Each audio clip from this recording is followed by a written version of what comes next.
And that is what all of us are fighting for. We are fighting for those men who are suffering because they have lost children that should have never been lost. We are fighting for women who think they can't have a child because it would mess up their lives. And we are fighting for every one of those little babies who were conceived in the image of the Creator of the universe. We are fighting for them. Ladies and gentlemen, this is the most, and I know we're all activists, but I believe because these children are created in the image of God, this is the most important thing for us to do outside of go into the world and be disciples. I was speaking to a group in Oskaloosa, Iowa. I think it was some women's spring luncheon or something. And there was a baby in that back corner, right back there. And that baby was making a ruckus the whole time, crying and making noise. And she looked to me to be about 6 or 8 months old. And probably about halfway through my presentation, you could tell this mother was just really uptight about this baby making all this noise. And I looked back at her and I said, don't you worry about that baby making noise. That is the most beautiful noise in the world to a pro-lifer. Don't you worry. And when we got done, the woman came up to me, and I have to tell you, when I walked into that room, this baby caught my eyes because she truly was the most beautiful child I've ever seen in my life. Absolutely gorgeous. Now, I had a beautiful little girl that I thought was beautiful.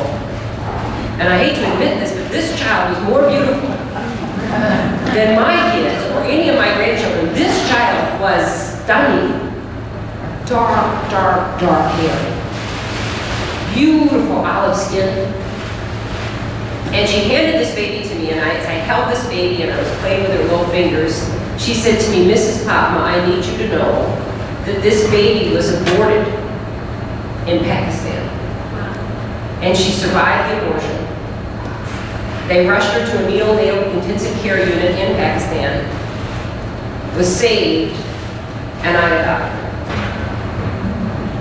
And she at that point was about 10 months old.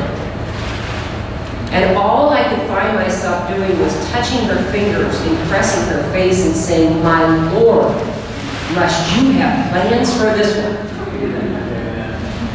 Must you have plans? I remember speaking to it was Sanctity of Life Sunday, and I had all the little kids, and I had them all in front here, and I was kneeling down on my knees, and I held out that, and you know where Iowa is a very big agriculture state, and I held out that little baby, and I said, do you know what this is?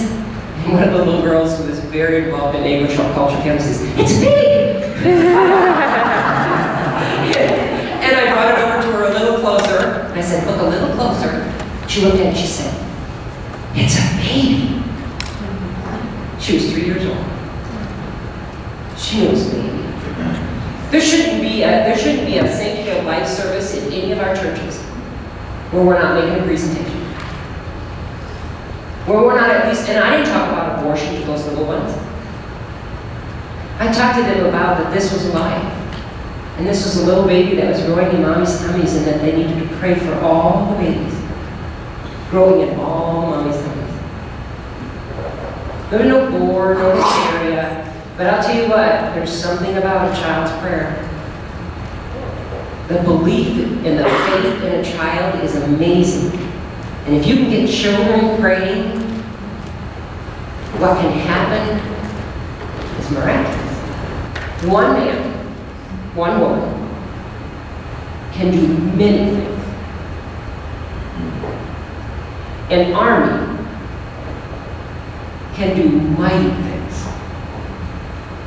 And an army with God at their side can do miraculous things. You are an army with God at your side in a cultural battle for the very lives of the children who were conceived in the image of the Creator of the universe.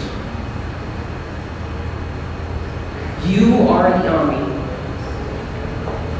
You can do miraculous things. And you only need two things: faith and action. So I ask you, go be that army. Be on your knees with the Lord for the faith. Be on your feet for the walk, for the action. And let's save some babies. Thank you. God bless.